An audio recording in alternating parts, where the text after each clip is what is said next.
السلام عليكم البنات، كي دايرين؟ لاباس عليكم؟ ان شاء الله تكونوا بخير وعلى خير. نتوما كتشوفوا الفيديو ديال اليوم وبداو بصلاه على نبينا اللهم صل وسلم على الحبيب. اولا نبغي نقول لكم وعشركم مبروكه بالصحه والسلامه وباش ما تمنيتو ان شاء الله. في هذا الفيديو غادي نشارك معكم فطائر بانكيك، مقادير اللي بسيطه ومضبوطه وطريقه اللي ناجحه ونتيجه اللي مرضيه ان شاء الله. واخا تكوني عمرك ما صايبتي البانكيك فبهذه الطريقه غادي ينجحوا معاك من اول استعمال. فنبداو بالطريقه والمقادير في نفس الوقت.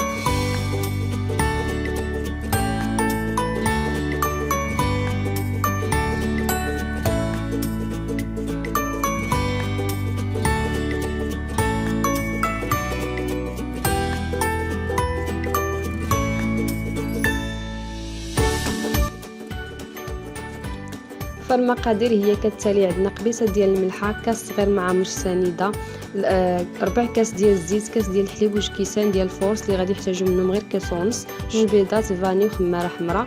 فكنطربوا البيض مع قريصه ديال الملح والفانيا وسنيده، كنمزجوهم مزيان.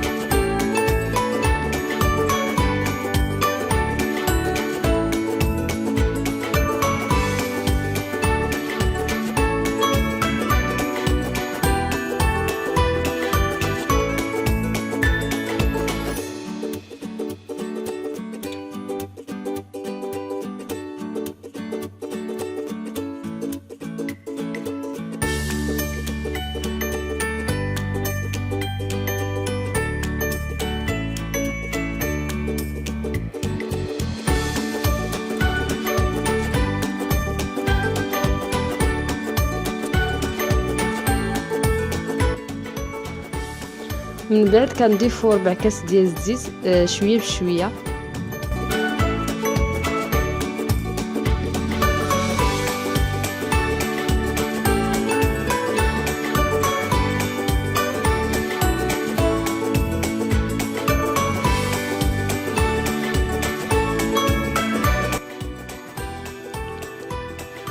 من بعد كنضيفوا الحليب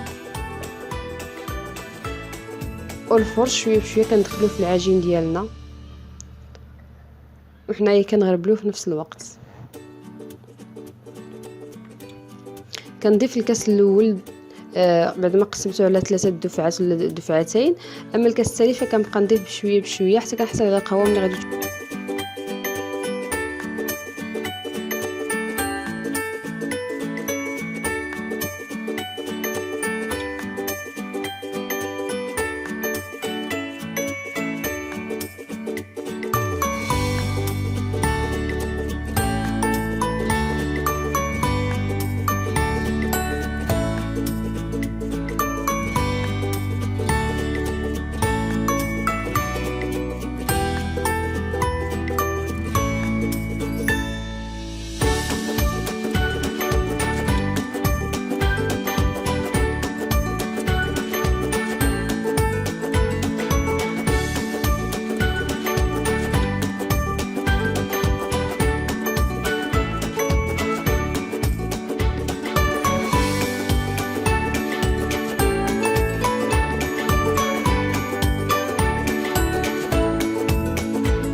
فكيف كتشوفوا معايا الكاس الثاني ما استعملتوش كامل، بقى تقريبا نص كاس.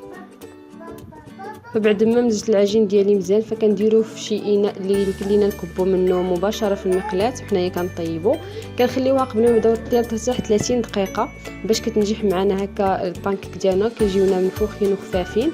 بعد ما سخنا المقله ديالنا اللي ما كتلصقش كنبداو نطيبو وحده بوحده فاش كتكونوا لينا فقاعات على الوجه ديال البانكيك، فكنقلبوها باش طيب لينا.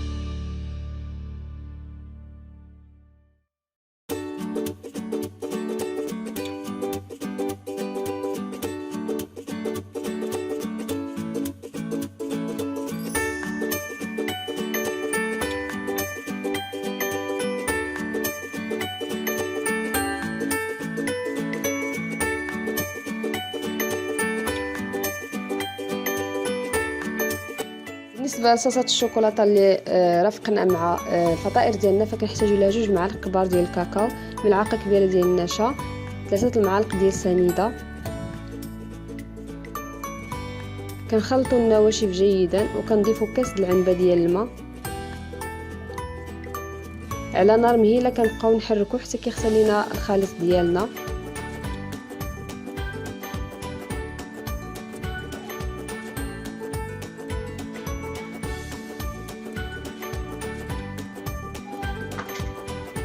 بعد ما كيخسر لينا لاصوص ديالنا، فكنضيفوا في الاخير 2 معالق ديال زيت نباتي.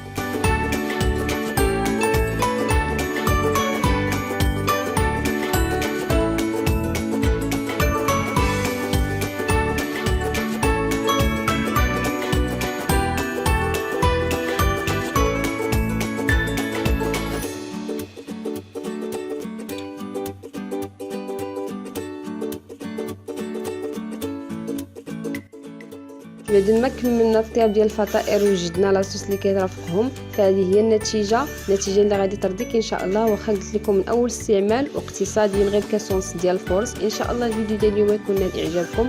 الى عجبكم ما تنسوش كيف ديما جيم وبارطاج، اشتركوا في القناه وفعلوا الجرس باش يوصلكم كل جديد.